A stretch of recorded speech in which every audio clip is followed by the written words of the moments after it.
નમસ્કાર વિદ્યાર્થી મિત્રો, આપ સૌનું આપણી યુટ્યુબ ચેનલમાં હાર્દિક સ્વાગત છે.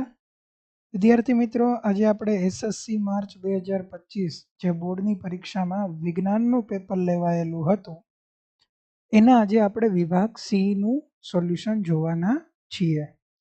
વિદ્યાર્થી મિત્રો, આપણી જે ગાલા અસાઇનમેન્ટ બુક જે છે એની અંદર પણ પ્રશ્નપત્ર નંબર 1 જે છે એ માર્ચ 2025ની લેવાયેલી એક્ઝામનું પ્રશ્નપત્ર છે.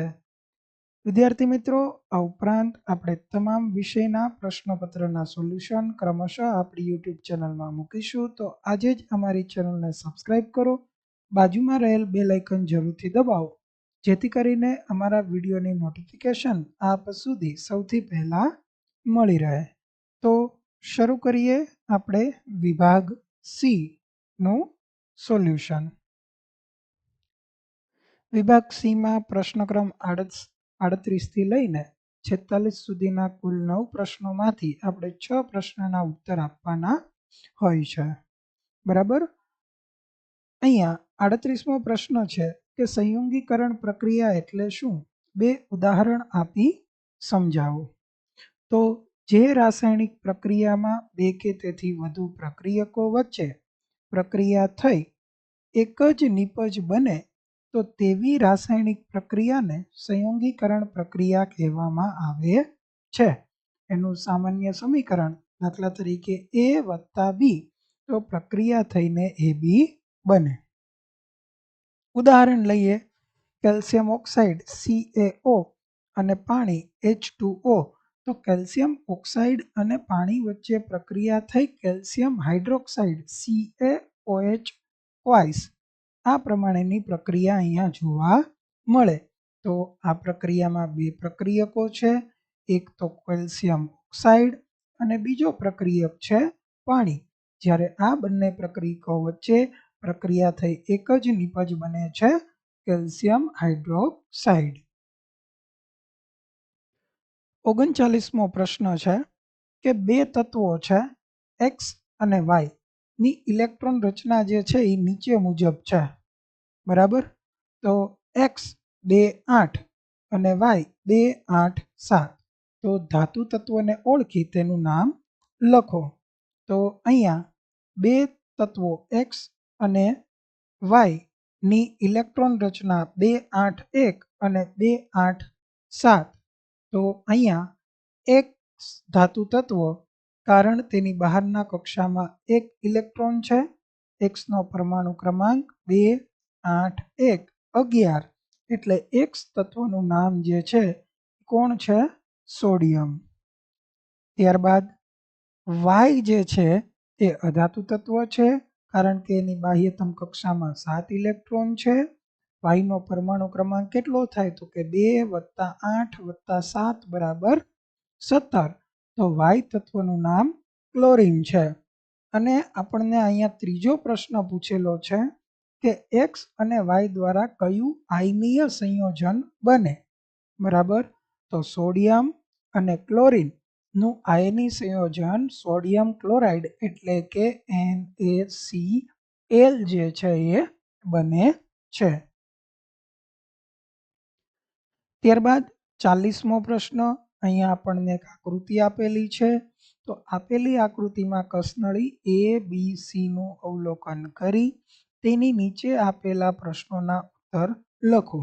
અહીંયા આપણને 3 કસનળી આપેલી છે. તો કઈ કસનળીમાં લોખંડની ખીલીનો રંગ બદલાશે?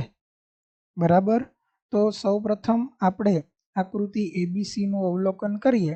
તો કસનળી A માં લોખંડની ખીલી ભેજવાળી હવા અને પાણીમાં મળે છે, એટલે કસનળી A માં લોખંડની ખીલીને કાટ લાગશે.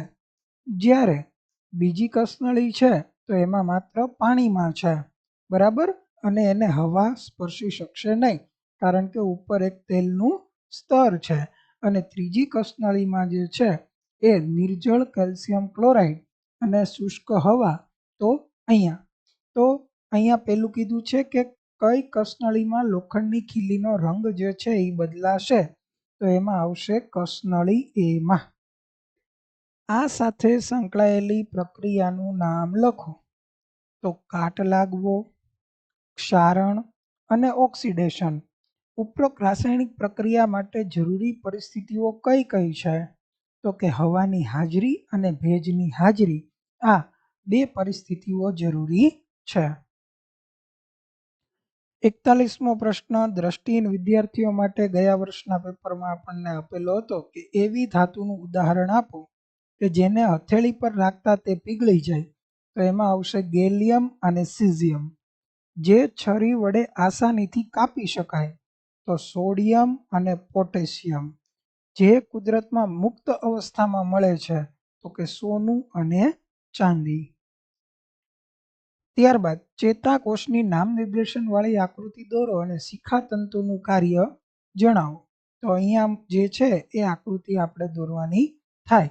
અને શિખાતંતુનું કાર્ય તો કે સંવેદના ગ્રહણ કરે છે અને ઉર્મિ વેગ ઉત્પન્ન કરે છે. ત્યારબાદ 42મો પ્રશ્ન ચેતાકોષ વિશે ટૂંક નોંધ લખો. 41મો જ પ્રશ્ન, કારણ કે આગળનો આકૃતિવાળો પ્રશ્ન હતો તો જેને દ્રષ્ટિહીન વિદ્યાર્થીઓ માટે ચેતાકોષ તો કે ચેતાતંત્રનો પાયાનો એકમ છે. ચેતાકોષની રચનાના ભાગો કોષકેન્દ્ર, કોષકાય, શિખાતંતુ અને અક્ષતંતુ અને ચેતાંત છે. ચેતાકોષના અગ્રભાગે શિખાતંતુઓ સંવેદના ગ્રહણ કરે છે. રાસાયણિક ક્રિયા દ્વારા વિદ્યુત આવેગ ઉત્પન્ન કરે છે. આ આવેગ શિખાતંતુથી કોષકાય સુધી અને ચેતાક્ષ થઈને તેના અંતિમ છેડા સુધી પહોંચે છે. ચેતાક્ષના છેડેથી વિદ્યુત આવેગ કેટલાક રસાયણો મુક્ત કરે. આ રસાયણ ચેતોપાગમને પસાર કરી ચેતાકોષના શિખાતંતુમાં વિદ્યુત આવેગનો પ્રારંભ કરે છે. આ શરીરમાં ઉર્મિવેગના વહનની સામાન્ય પ્રણાલી છે. આ રીતે ચેતાકોષ શરીરના એક ભાગથી બીજા ભાગ સુધી ઉર્મિવેગ સ્વરૂપે માહિતીનું વહન કરે છે. તો અહીંયા આપણે ચેતાકોષ વિશે ટૂંક નોંધ લખવાની હતી. 42મો પ્રશ્ન તરુણાવસ્થા સમયે છોકરીમાં કયા કયા પરિવર્તનો જોવા મળે છે? કયા કયા પરિવર્તનો જોવા મળે છે? તો કે હાથ, પગ, ચહેરાના ભાગે નાના નાના રોમ ઉગે, બગલ અને જાંઘોની મધ્યના જનાંગીય વિસ્તારમાં વાળ ઉગે, ત્વચા સામાન્ય રીતે તેલી બને, ચહેરા પર ખીલ ઉદ્ભવે,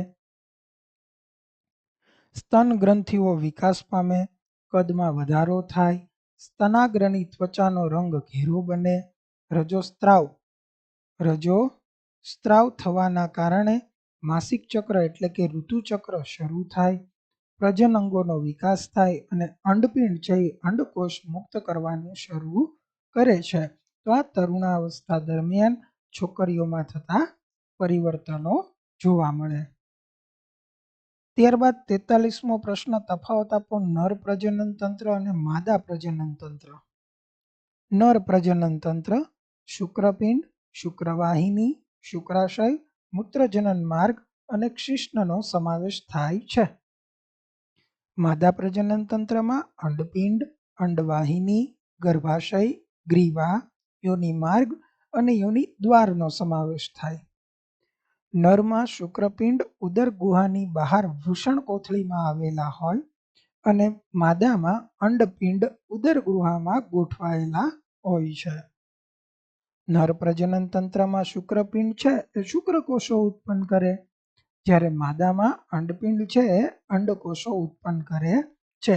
અહીંયા આપણને સેક્શન સીમાં તફાવત પૂછેલો છે તો આપણે 3 મુદ્દા લખીશું. જો સેક્શન બીમાં 2 માર્કમાં પૂછાય તો આપણે 2 મુદ્દા લખવાના થાય. 44મો પ્રશ્ન નીચેની પરિસ્થિતિઓમાં કયા અરીસા વપરાય તે જણાવો. કારની હેડલાઇટ, તો એમાં જે છે એ અંતરગોળ અરીસો જે છે એ આપણે વપરાતો હોય છે. વાહનની પાછળનું દ્રશ્ય જોવા માટે જે છે એ બહિર્ગોળ અરીસો હોય છે. અને સોલાર ભઠ્ઠીની અંદર જે છે એ અંતરગોળ અરીસો જોવા મળે છે. બરાબર, તો આ પ્રમાણે અરીસા વપરાતા હોય. ત્યારબાદ બહિર્ગોળ લેન્સની સામે F1 અને 2F1 વચ્ચે વસ્તુ મૂકતા પ્રતિબિંબની કિરણ આકૃતિ દોરો. પ્રતિબિંબનું સ્થાન, એનો પ્રકાર અને પરિમાણ જે છે એ આપણે જણાવવાના છે. તો અહીંયા પ્રતિબિંબનું સ્થાન જે છે એ વસ્તુની વિરુદ્ધ બાજુએ 2F થી દૂર મળે. પ્રતિબિંબનો પ્રકાર વાસ્તવિક અને ઉલટું હોય. પરિમાણ જે છે એ વસ્તુથી મોટું. અહીંયા આકૃતિ છે. હવે ઘણી વખત અહીંયા ઓપ્ટિકલ કેન્દ્ર O માંથી પણ જે છે એ કિરણ પસાર કરીને જે છે અહીંયા આકૃતિ બનેલી હોય છે. બરાબર, આવી રીતે આપણે અહીંયા O માંથી પસાર થતું તો પણ એ આકૃતિ પણ ચાલે. બરાબર, તો આ મુજબ જે છે એ આપણે અહીંયા કિરણ આકૃતિ દોરવાની અને એના પ્રતિબિંબના સ્થાન, પ્રકાર અને પરિમાણ વિશે માહિતી આપવાની. 46મો પ્રશ્ન, એની પહેલા 45મો દ્રષ્ટિહીન વિદ્યાર્થીઓ માટે. ગોલીય અરીસા વડે થતા પરાવર્તન માટે સંજ્ઞા પદ્ધતિ સમજાવો. તો વસ્તુ હંમેશા અરીસાની ડાબી બાજુ રાખવામાં આવે, એટલે કે વસ્તુ પરથી આવતો પ્રકાશ અરીસા પર ડાબી બાજુથી આપાત થાય છે. બધા જ અંતરો અરીસાના ધ્રુવ P થી મુખ્ય અક્ષને સમાંતર માપવામાં આવે. ઉગમ બિંદુથી જમણી બાજુ માપેલ બધા જ અંતરો ધન અને ઉગમ બિંદુથી ડાબી બાજુ બધા અંતરો ઋણ. મુખ્ય અક્ષને લંબ રૂપે ઉપરની તરફ માપેલ ઊંચાઈ ધન અને લંબ રૂપે નીચેની તરફ માપેલ ઊંચાઈને ઋણ લેવામાં આવે. ત્યારબાદ 46મો પ્રશ્ન. એક વિદ્યુત હીટર પ્રાપ્તિ સ્થાનમાંથી 4 એમ્પિયર વિદ્યુત પ્રવાહ ખેંચે છે, ત્યારે તેના બે છેડા વચ્ચેના વિદ્યુત સ્થિતિમાનનો તફાવત 60 વોટ છે. તો વિદ્યુત સ્થિતિમાનનો તફાવત 120 વોલ્ટ સુધી વધારવામાં આવે તો હીટર કેટલો પ્રવાહ ખેંચશે? તો અહીંયા આપણને I બરાબર 4 એમ્પિયર, V બરાબર 60 વોલ્ટ, ઓહમના નિયમ મુજબ R બરાબર V અપોન I, તો V બરાબર I ઇન્ટુ R. તો અહીંયા 60 બરાબર 4 ગુણ્યા R. હવે અહીંયા R ને કરતા બનાવો તો 60 ભાગ્યા 4 આવે, 15 ચોક 60.